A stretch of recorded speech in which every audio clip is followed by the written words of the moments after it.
E nós começamos a edição de hoje com uma informação que vem de Bom Jesus da Penha. A Polícia Civil iniciou a investigação de um suicídio que teria ocorrido no final da semana passada. Porém, logo nas primeiras horas da investigação, os militares suspeitaram da versão que foi informada pelo solicitante da ocorrência, o marido da vítima. Após uma intensa investigação, o rapaz acabou confirmando que ele teria matado a sua esposa, segundo a investigação da Polícia Civil. Na manhã de hoje foi realizada a reconstituição e as informações em uma parceria com a TV Resende Web, você acompanha agora.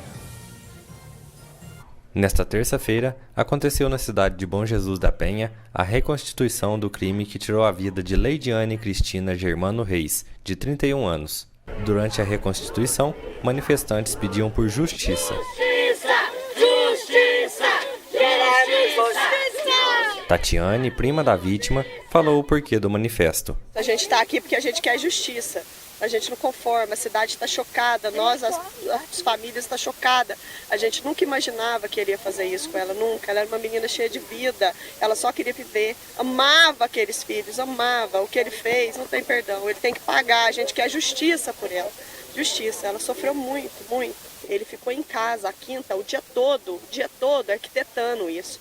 Ele fez uma maldade sem tamanho com ela, ainda simulou um enforcamento, que ela tinha se suicidado e chamou a mãe e o irmão para ver essa cena. Após a reconstituição, o delegado Dr. Manuel contou como se iniciou as investigações, que até então era tratada como suicídio. Durante a análise ali, preliminar do corpo da vítima, nós percebemos que as lesões eram incompatíveis com uma pessoa que comete suicídio. Então foi imediatamente aí requisitado a perícia técnica para o local onde teria ocorrido esse suicídio e posteriormente para a médica legista para que fizesse a necrópsia. E passamos a entrevistar o marido da vítima, que narrou e reafirmou esse suicídio. Contudo, algumas formas dele conversar e explicar aquilo que aconteceu, como, por exemplo, a prestação de socorro, que não foi imediata, foi uma prestação de socorro. Primeiro foi buscar a mãe e cunhado para depois tirar a esposa que estaria ali se enforcando, fez com que nós passássemos a ter uma certa desconfiança da versão apresentada por ele. Nós estamos numa cidade eminentemente rural, onde as tradições da família mineira são muito enraizadas.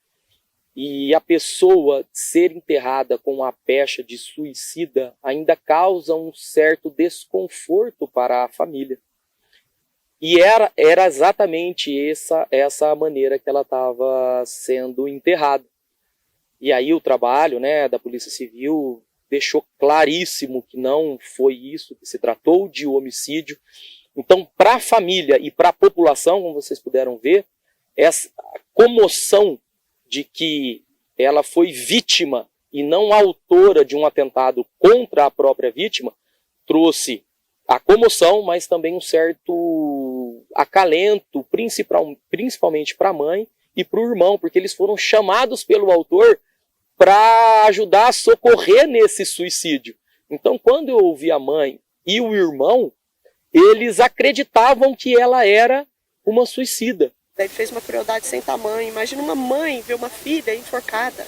A mãe salvar a filha, porque ele não cortou a corda, ele não gritou socorro. Ele tem vizinho aqui, uma casa do lado, uma casa do outro, que nós somos uma cidade pequena, todo mundo conhece todo mundo. Ele não gritou socorro. Ele pegou a moto e foi parar na casa da mãe dela, que mora lá do outro lado da cidade, pedir socorro e não queria relar nela. E o depoimento deles foi um depoimento de cabisbaixo, um depoimento de muito pesar, muito emocionado, dizendo, poxa, por que ela foi fazer isso? Ela tinha uma vida tão boa, 2 filhos lindos, nós tínhamos uma convivência alegre, ela nunca deu nenhuma indício de que poderia cometer esse suicídio. Outra coisa que chamou muito a nossa atenção, a vítima, ela tentava segurar a corda que prendia o seu pescoço. Então nós passamos a conflitá-lo, ele foi mudando uma versão, depois deu 2, na terceira versão nós achamos melhor parar com a entrevista no local dos fatos e conduzi-lo até a delegacia de polícia. Lá, na delegacia de polícia, durante o interrogatório, nós tomamos a ciência de que as lesões realmente, aquilo que a gente suspeitava, as lesões que o corpo da vítima apresentava eram incompatíveis com o suicídio, mas sim com o homicídio. E aí ele foi interpelado a respeito disso.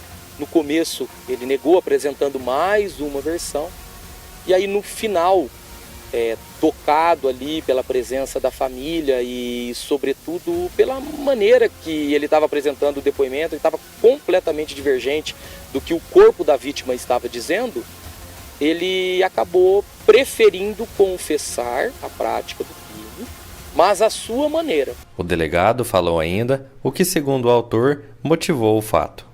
Alegou discussões familiares, algo relacionado a ciúmes, algo passional. A alegação dele é que aquela escalada de briga começou num grito, começou numa pedido de prova disso ou daquilo, depois tiveram empurrões, aí agressões, e no final ela acabou tendo aí uma lesão na cabeça de severa gravidade que causou uma hemorragia interna. Na verdade, a morte dela se deu por uma hemorragia interna em razão do traumatismo craniano. Vale ressaltar que essa constituição foi realizada na manhã de hoje, essa reconstituição no caso, lá em Bom Jesus da Penha, a aproximadamente 60 quilômetros aqui de São Sebastião do Paraíso. Em entrevista do delegado Rafael Nora, que é lá de Nova Resende. A gente continua acompanhando esse caso e mais informações em nossas próximas edições aqui na tela da Líder TV.